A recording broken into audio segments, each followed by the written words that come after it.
This whole conspiracy, the whole cult way of manipulating society is psychologically. It's a psychological game.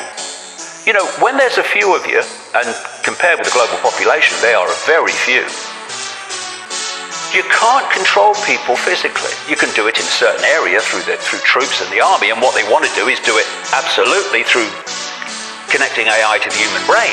But for the moment, they can't. How you have to do it is you have to program people's perceptions, because from perceptions comes behavior. It's a real simple thing. Your perceptions become your behavior. And you go one step back. Where do your perceptions come from? They come from information received. So if you control the information, the constant narrative, and most people just believe it because that's all they hear. Repetition is a wonderful, magnificent form of mind control. You control the information, you overwhelmingly control perception among those that don't question. And from perception you control behavior. And what they're manipulating now, as they do all the time, but here is a wonderful, potent example of it, is they're manipulating this, what appears to be this innate human trait of fear of death, which is an expression of another innate human trait, which is fear of the unknown. So, the reptilian brain at the back of the brain is, it's a survival mechanism along with other parts of the brain, but this is a big one, the reptilian brain at the back. And the reptilian brain doesn't think, reacts. And it's constantly scanning the environment for threats to survival. Not just threats to life, threats to your job, threats to your relationship, threats to everything.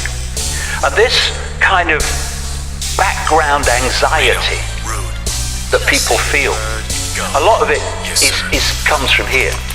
And if you're driving your car and someone walks in front of your car, what bangs the brakes on is the reptilian brain, because it doesn't think. It reacts far quicker than the thinking process just reacts. I mean, when someone walks in front of your car, you're not going to say, "Oh, do you think I should stop? What do you think, dear?" Bang! Now that's great, and it's part of the survival mechanism.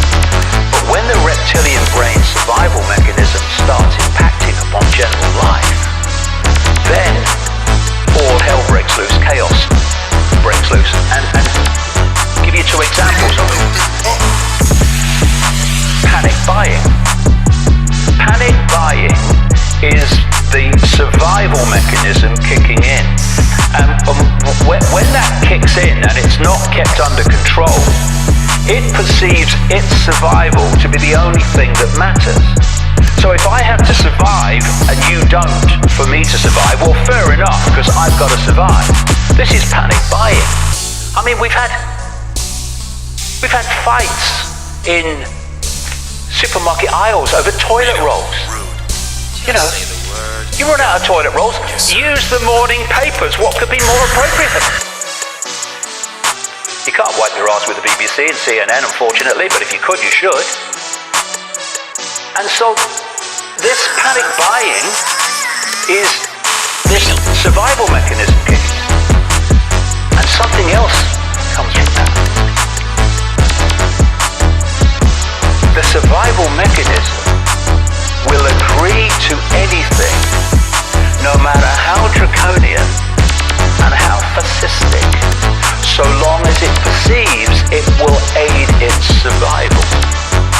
So what a pandemic does, what they call a pandemic, that was declared by Ted Ross at the World Health Organization anyway, what a pandemic does is it kicks in this survival mechanism.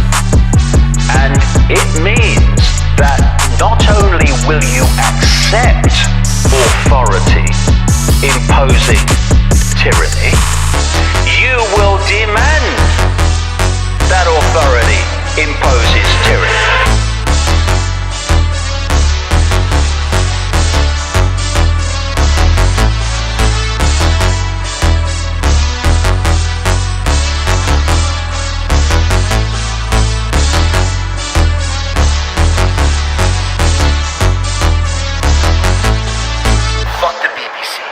Fuck Facebook, fuck Instagram, fuck Melanie Dawes, and fuck off, Colin.